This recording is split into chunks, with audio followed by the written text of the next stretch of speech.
In this episode of A Tall Man's Perspective, I'm going to share with you guys my thoughts and opinions about the first roller coaster that I ever experienced, Timberwolf at Worlds of Fun, and we're starting right now.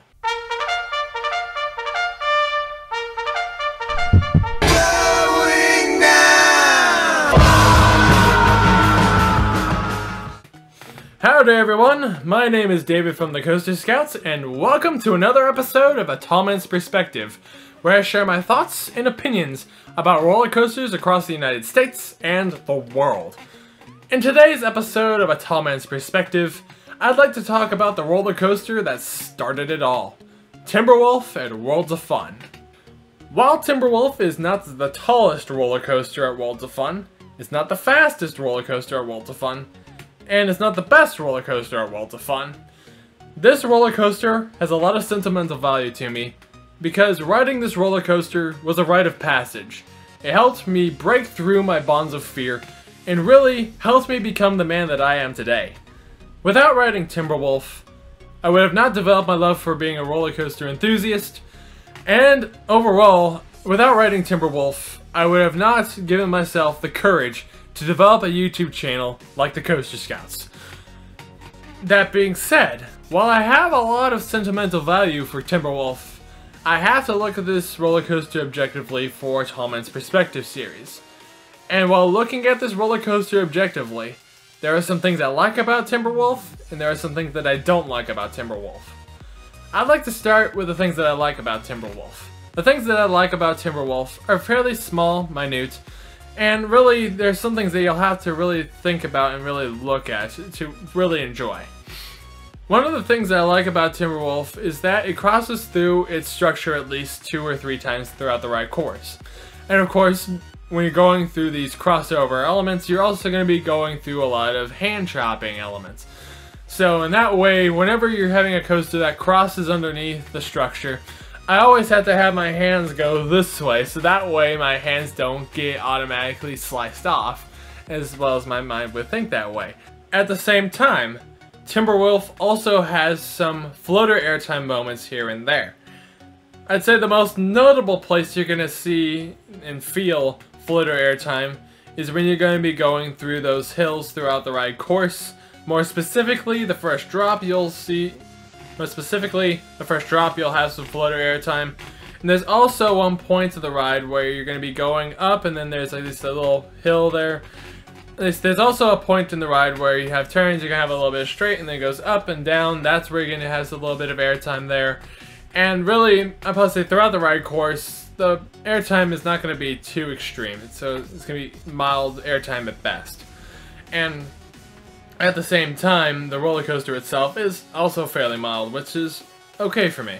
Oftentimes I ride mild roller coasters as a warm-up for the big and bad roller coasters at the park.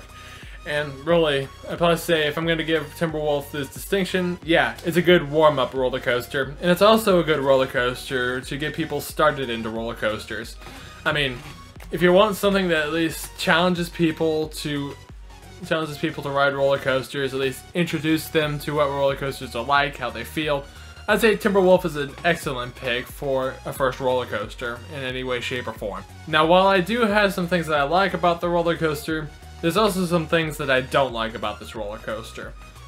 And really, I need to make sure that this main point comes across to anybody who ever watches this video. The main thing that I don't like about Timberwolf is that it's rough. It's rough in some areas and places that I just didn't like. So far, you're gonna be feeling those rough experiences whenever you're going through the turns of the roller coaster. While it's there, it's not unbearable.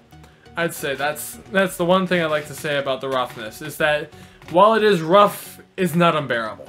It's okay in certain areas, in other areas it feels like you're just being jarred all around. And really, possibly the most jarring piece of the roller coaster that I ever experienced on Timberwolf was that, I think it was when it was transitioning out of underneath the structure and turning into the helix of the ride.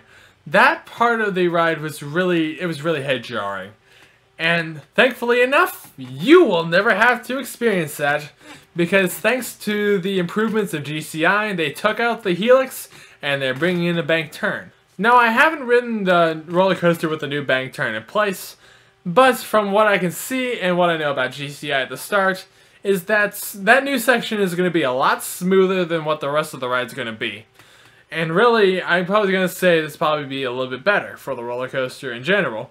So at least, in fact, really, the helix itself was, yeah, it's kind of a letdown piece, and I'm glad that we got it removed.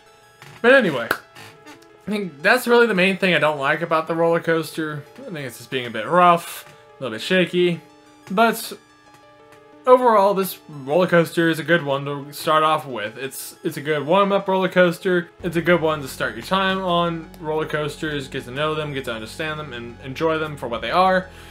And really, there's no doubt in my mind that Timberwolf is a first-class roller coaster.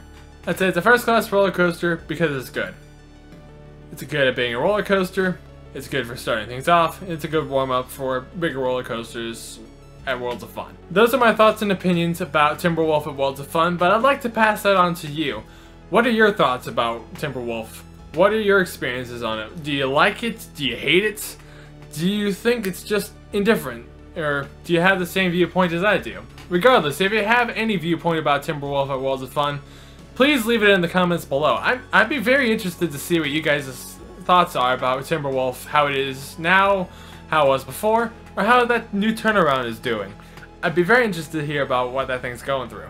If you enjoyed this video, be sure to leave a like down below, share this video with family and friends, and if you'd like to know more about my thoughts on other roller coasters besides Timberwolf at Worlds of Fun, you can find them on the Tall Man's Perspective playlist, which I will link to in this video in the card right up here. In this playlist, you'll be able to see my thoughts and opinions about certain roller coasters like Patriot at Worlds of Fun, Storm Chaser at Kentucky Kingdom, or perhaps American Thunder at Six Flags St. Louis. Regardless, this is where I share my thoughts and opinions about roller coasters across the United States and the world. And if you are interested in any other videos that I create for the Coaster Scouts YouTube channel, be sure to click on the Coaster Scouts roller coaster train, which will appear at me at any second. Or you can click on one of the two videos down below to start your journey throughout the Coaster Scouts YouTube channel. I will be producing new videos for you guys every Monday, and I look forward to making my new video about the 5 new parks Six Flags has acquired recently. I will see you all next time. See ya!